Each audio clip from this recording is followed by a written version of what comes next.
कांग्रेस की आखिरी किरण बीजेपी में अंधेरा मचाने पहुंची, क्या उससे माफी मांगने नहीं लगवाई? मक्का मस्जिद के बम धमाकों के मुलजमीन से जिनको झूठे मुकदमात में महरूज किया गया था, क्या इसी किरण से हमने माफी नहीं मांगने लगवाई? अरे कोई भी रहने दो, जब हम बोलने लगते हैं ना तो हाल कैसा होता है मालूम?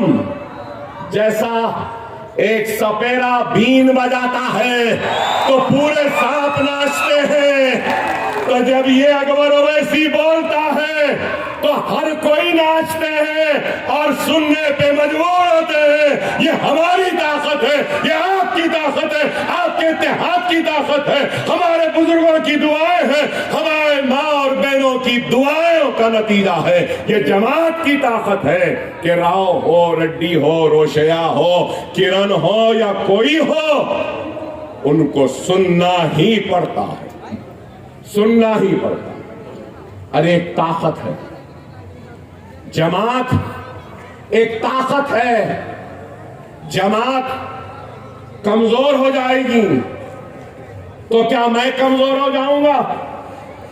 मेरे भाई, हम मुसलमान कमजोर हो जाएंगे। इस बात को समझाओ, अगर कोई मजलिस पर तनकीद कर रहा है, मजलिस को कमजोर कर रहा है, तो वह मजलिस को नहीं, आपको कमजोर कर रहा है। क्या आपको आपकी कमजोरी कबूल है? क्या आपको आपकी कमजोरी बर्दाश्त हुई है? इस बात पे गौर करो।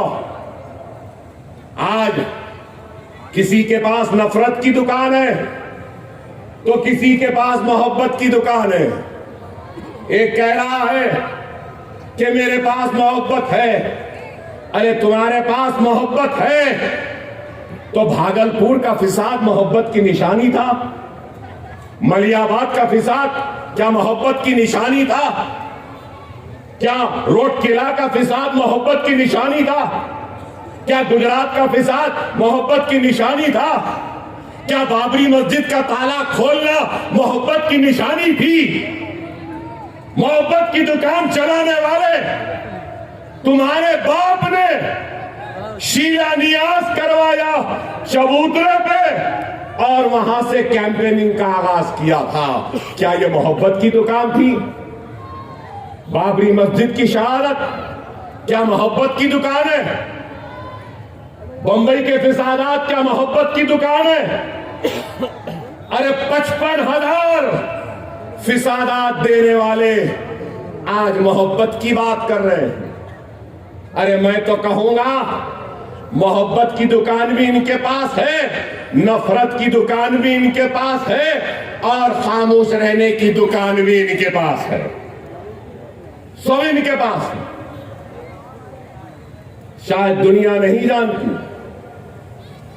दुनिया जानती है इंदिरा गांधी के कारनामों को और खिदमात को भी। दुनिया जानती है राजीव गांधी के भी कारनामे और खिदमात को। दुनिया जानती है राहुल गांधी और सोनिया गांधी के भी खिदमात व काम को। बड़ी तकलीफ हुई जब मैंने पूछा कि वो कहां से आई। मुझसे कहा कि मैं महाराष्ट्र से आया। अरे मैं हिंदुस्तान में पैदा हुआ, मेरा बाप हिंदुस्तान में पैदा हुए, मेरे दादा हिंदुस्तान में पैदा हुए, मेरे परदादा हिंदुस्तान में पैदा हुए, मेरे सगर दादा हिंदुस्तान में पैदा हुए, मेरे दादा के दादा हिंदुस्तान में पैदा हुए, मेरे सगर दादा के सगर दादा भी हिंदुस्तान में पैदा हुए। मैं पूछना चाहता हूं राहुल गांधी साहब, आपकी वालिदा मोहतरमा कहां पैदा हुई? तो बुरा क्यों दिख रहा? आपने मुझसे कहा मैं महाराष्ट्र से आया, मैं पूछ रहा हूं आप कहां से आए? आप सब बोलेंगे और हम कुछ नहीं बोलना। अरे हम भी अलग में जबान रखते हैं, याद रखो। अगर हिंदुस्तान में लिंचिंग हो रही है, अदाब बंद करने की बात की जा रही है, अगर हिंदुस्तान में हिजाब पर पाबंदी है, तो मैं कहूंगा हैदराबाद में हमारा इत्तेहाद, तेलंगाना में हमारा इत्तेहाद इतना ताकतवर है कि किसी की मां नहीं जली जो हमारी अदा को बंद करे। कोई हमारे बच्चियों के हिजाब को नहीं छीन सकता। ये हमारी ताकत है। खुदारा इस बात को समझो, हालात को समझो कि हालात किस तरफ है। अगर आज हम मुनज़्ज़म नहीं होंगे, मुत्तहिद नहीं होंगे, तो फिर दुश्मन कामयाब होगा। अरे आज मैं फिर से कह रहा हूं कि मोहब्बत की दुकान भी इनके पास, नफरत की दुकान भी इनके पास। कांग्रेस का सदर कौन है? हम महाराष्ट्र से आए बोले ना, इनका सदर कहां से आया? आरएसएस से आया। राहुल गांधी बोल रहे हैं एमआईएम बीजेपी की बी टीम है, एमआईएम ऐसी है, हम जहां जाते हैं हमारे पीछे जाती है, वोट काटती है। ओहो, तुम उतनी दूर से एमआईएम को देख रहे, अपने बाजू चड्डी और निक्कर पहना आरएसएस का आदमी खड़ा है, वो नहीं दिखाई दे रहा। राहुल गांधी, रेवंत रेड्डी आरएसएस का। और आज कमजोर होती हुई बीजेपी को यह एहसास हुआ कि तेलंगाना में हम तो कामयाब नहीं हो सकते, तो क्या करना?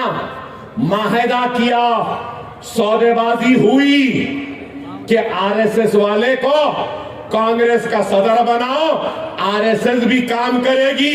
ఎవరో వస్తారు ఏదో చేస్తారు అని ఎందుకు ఎదురు చూస్తావు? రా, నీ ఊర్లో ఉన్న సమస్యలని నువ్వే పరిష్కరించు. నీ ఇల్లే కాదు, నీ ఊరు కూడా నీదే. ఇప్పటి వరకు మీపై ఎన్నో దాడులు, దౌర్జన్యాలు జరిగినా చూస్తూ ఉన్నారు. మీ చుట్టూ జరిగే అన్యాయాన్ని వీడియో తీసి ఈ క్రింద ఉన్న నంబర్కి పంపించండి. మీ ఊర్లో జరిగే వింతలు, విశేషాలు మరియు మీలో కానీ మీ చుట్టుపక్క వాళ్ళలో కానీ ఏదైనా స్పెషల్ టాలెంట్ ఉన్నా కూడా మమ్మల్ని సంప్రదించండి. ఈ ప్రపంచానికి హిట్ టీవీ మిమ్మల్ని పరిచయం చేస్తోంది. హిట్ టీవీ, ఇది సామాన్యుడి టీవీ.